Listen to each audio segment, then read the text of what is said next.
అయిపోయింది మా ఇంట్లో అయితే నేనైతే సాయంత్రం చపాతీ చేసిన. ఇంకా మా ఇంట్లో అయితే ఇంకా కోడిగుడ్డు కర్రీ చపాతీలకు బాగుంటుంది. ఫ్రై చేసిన అయ్యింది. ఇక బోటి తలకాయ బోటి, ఇక మటను, ఇదైతే బోటి,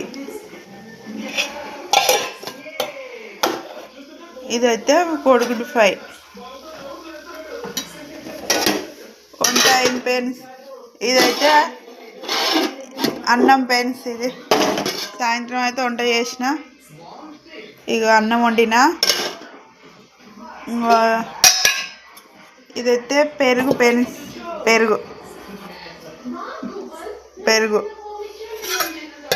ఇక సింకు నిండా బోళ్ళు.